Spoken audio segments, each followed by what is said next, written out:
How Mitakuyepi! Hello everyone! And we're going to learn some things that you can say to yourself to help you get used to saying the Lakota language out loud. And these are things you can even say to other people.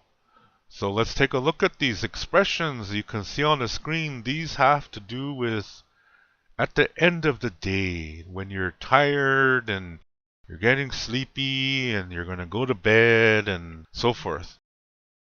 So let's go ahead and look at these expressions, the really simple expressions, and look at the first two sentences. You have two sentences that mean the same thing. You see the English on the right side, and one word you see a lot, look at the Lakota words. Yeah? Look at the Lakota words and you can see there's some words that you will say a lot. Like the word wana. That means now. Wana. So every time I go through that word, you know what that means. And we've used this word a lot in the past lessons. Wana. And there's some new words in here that we haven't used, but let's look at the ones that we've had before. There's another one on the fourth line. It says cha. You see that? The C with the circle over it, an A. That's cha. That means so or therefore. And you see it again on the last line. Cha. And then we have some gender endings at the very end. You see that? The one on the left is for men to say, and the one on the right is for women to say, because women are always right. I know you're probably tired of hearing that. I said that several times in the past lessons. For those of you who've been following these lessons since the first lesson last year. Okay, so let's go through each word in each sentence. And I will say the word and tell you what it means. Then I'll say it again. And then I will ask you to repeat after me. Alright, first word. Wana. As I said before, this means now. And you say it like this. Listen to how I say it very closely and where I have the accent or the emphasis. Wana. Repeat it after me, please. Wana. Very good. We've had this word so many times, we'll just say it one time. Alright, second word. Wamatuka. This word means I'm tired. Wamatuka. Again, on the second syllable. Wamatuka. Alright, repeat it after me, please. Say it as close as you can, just like the way I say it. Wamatuka. One more time. Wamatuka. Very good. And then let's go to the second sentence. Again, repeat after me. Wana. Very good. The next word is a little bit difficult because it has a G guttural sound. It sounds like this. This is just a G guttural, okay? That you see that G with a dot over it. Like that. Imagine that you are gargling mouthwash, yeah, your favorite mouthwash, whether it's Scope or Listerine, or that really good one from the Dollar Mart. Hey. I'm just kidding. Okay. Again, listen to how I say it. I'll say it as slow as I can. Bureau. Again, the accent is on the second syllable. Repeat after me, please. Bureau. One more time. Bureau. Very Very good. And bluho means the same thing as wamatuka. Means I am tired. It's two different ways to say it. Bluho is kind of hinting at sleeping though, yeah, to take a nap. That's kind of hinting at that. But actually, you could use either word. I'm just giving you a little tip here.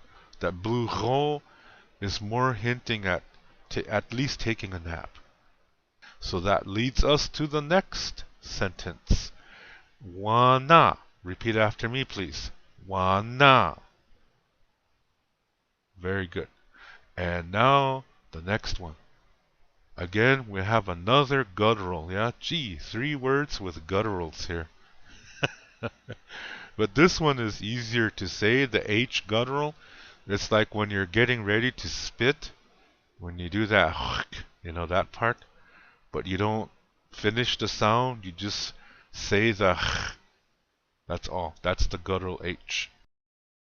So, let's say this word.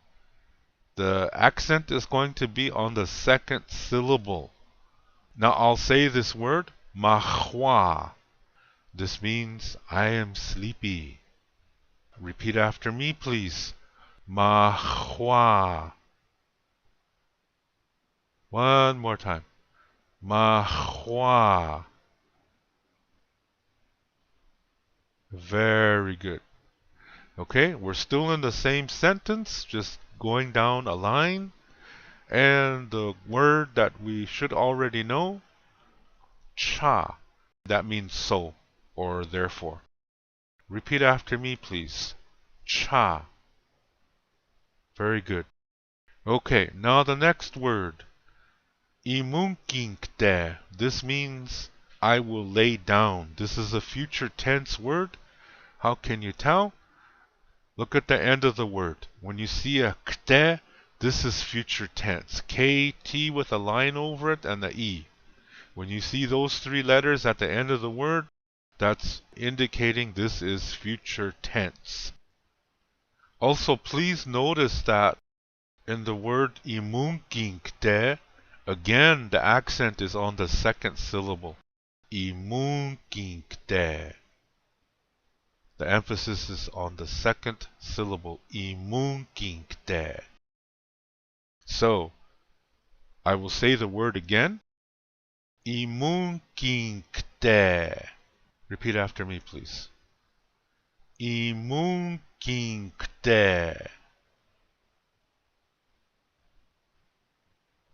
Very good. One more time. Imunkinkte. Very, very good. Okay, let's go to the next sentence. We used this word a few times in the past, and so let's just go through it again. The word is echani. We're on the next line. Echani. This means soon. And again, the accent or emphasis is on the second syllable. Listen real closely. Echani. Repeat after me, please. Echani. One more time. Echani. Very good. Okay, next word. Another future tense word. Look at that. Towards the end of the word, you see the kte again. This is the word. Mishtimingte. This means I will fall asleep. So, you can say that, yeah? Mishtimingte, and then just fall on the couch. Instead of saying echani, he's saying wana. Wana mishtimingte, and then I will fall asleep now.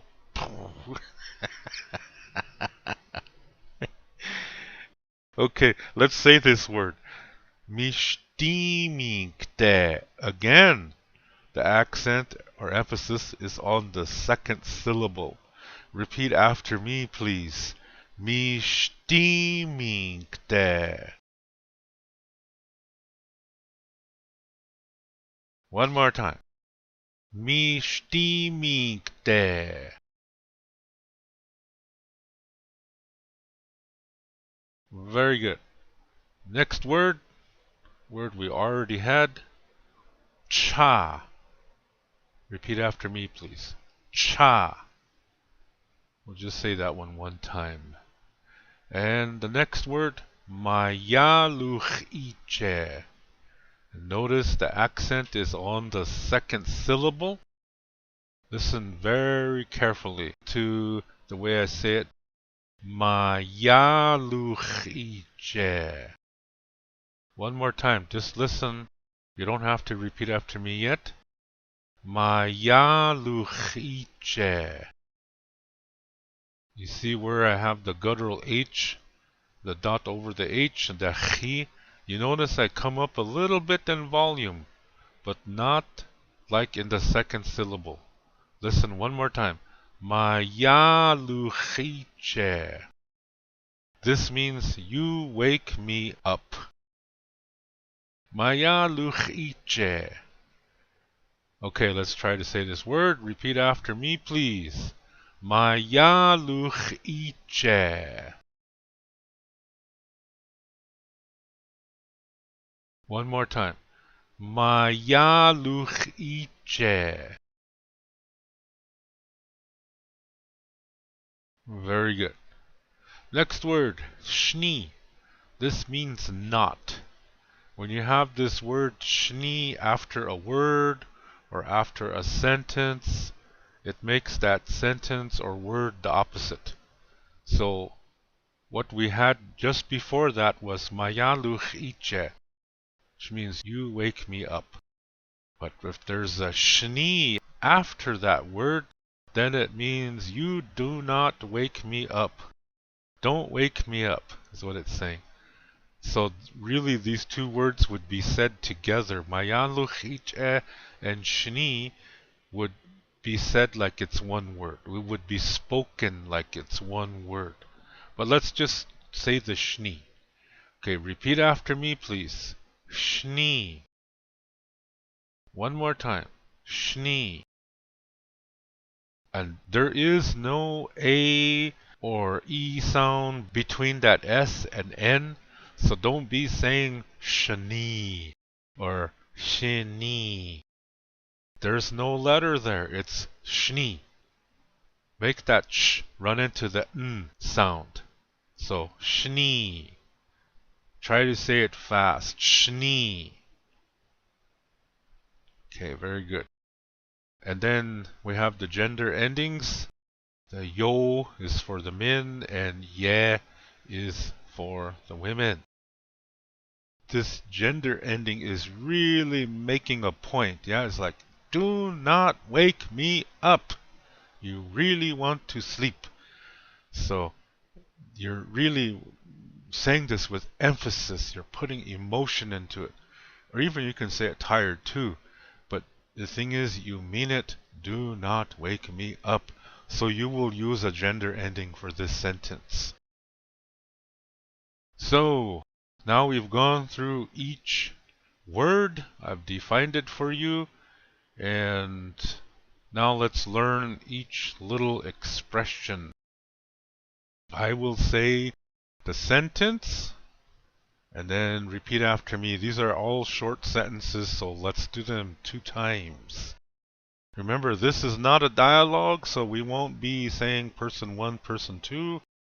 Again, this is for you to start saying things in Lakota, to get used to it, to get used to saying these new sounds and helping you to work up the courage to actually say something in Lakota. You can say this to yourself if you're alone. You can say this to somebody. You see the dialogue, you see the translation, and this is what that means. And if they say, what are you trying to say? Then you can teach them how to say this expression. So you can teach what you know. That's going to help you. And before we do this repeat after me thing, again, I want to say to write it down. what you see on the screen, write it down, because when you're writing it, you're saying it in your mind too. So it's really putting an anchor inside of you to be able to do this and have success. Okay, let's do each expression. Repeat after me, please. Wana wamatuka.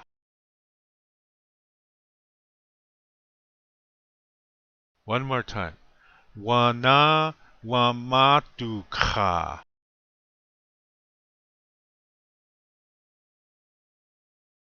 Very good. Next one. Wana bluho. One more time. Wana bluho.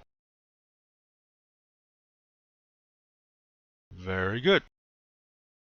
And the next one, it's one sentence, okay? That's 2 lines, but it's one sentence. So we're going to go for it. We're going to go for the whole sentence.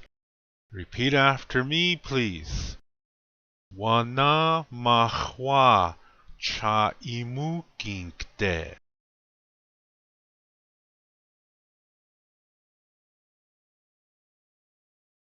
Very good. One more time. Wana mahwa cha imu kinkte.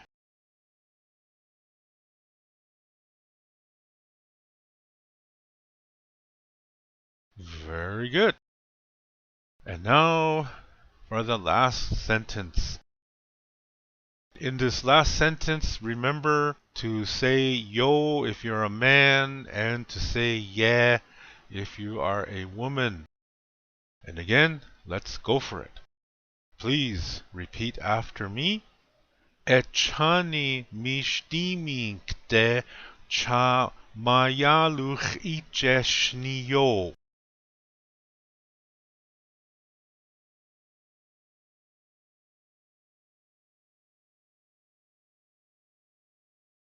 Very good. One more time. Echani mishtiminkte cha mayaluch icheshniyo.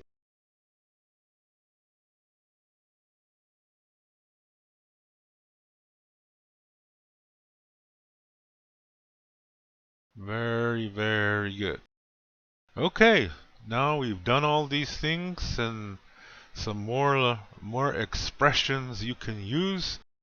You can talk to yourself, saying these things to get used to it, and then when you're with people, then you can get brave about it because now you know how to say them, and then you can impress everybody with your Lakota skills. Pretty good.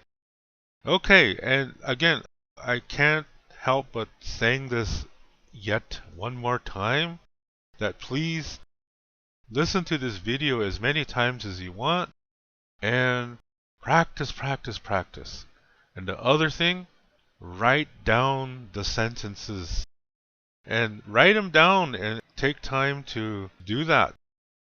For those of you, if you remember, if you're older, remember back in school when we were learning how to write our English sentence, and I have a cat, and we had to buy a certain kind of paper, if you remember, this really ugly dark brown paper. And some of these tablets, they had an Indian head design on it, and they really had these marks on there. That, to me, it always looked like a highway.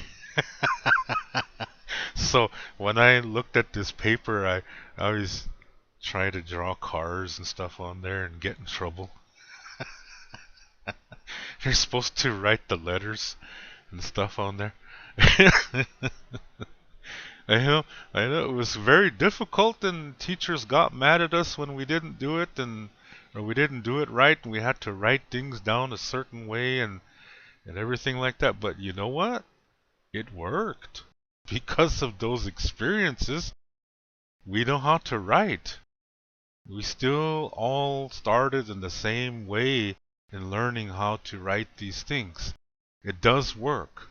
And so I really encourage you to do this with these Lakota sentences, to write them down Back in the first grade, we had this little sentence the teacher wrote on a board, and then we had to write it 10 times. Yeah, 10 times. We were writing the same thing, and at the time we were like, geez, I could be chewing gum outside right now, chasing butterflies, and but nevertheless, it did work. So that's why I encourage you to do the same thing. Take a piece of paper out, look at this video, you see these sentences on there, and just write them down. Write them down 5 times, 10 times, however many times that makes you feel comfortable, because each time you're writing it, you're saying it in your mind. It's putting a pattern in your mind. It's planting a language seed. It's going to help you to speak this beautiful language. So I encourage you to don't give up, keep going. Make this like a new part of your life. Don't think like, okay, one day I'm going to be fluent and I can say everything. Do you know all the words in the English language, for those of you who English is your first language?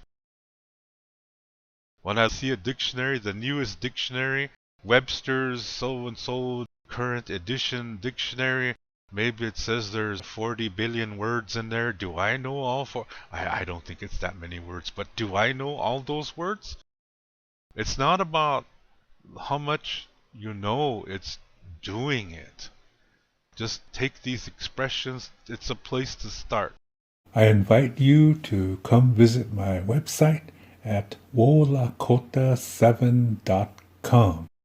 You can see the address on the screen, and here you can learn about the books that I've written and also some of the services that I offer. For example, spiritual consultation and Lakota language lessons. And you can see the books that I wrote, and one of them, called Kea and Matho Stonehearts, I wrote with my wife.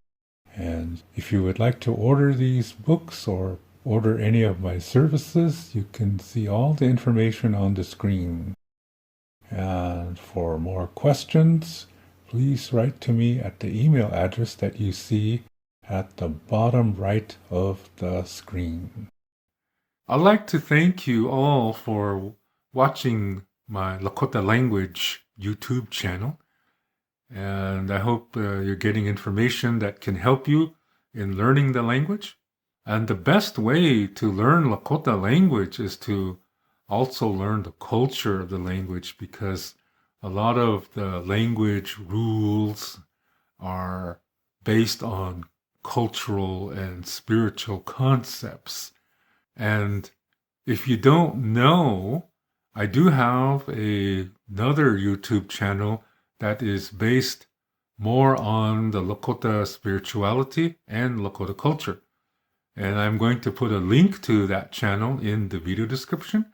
So if you don't know about my other channel on Lakota spirituality, I invite you to come visit and check out the information that I have there. I got a lot of videos and also some songs, traditional songs and contemporary songs. Yeah, so I invite you to visit my other channel. Everything is a circle.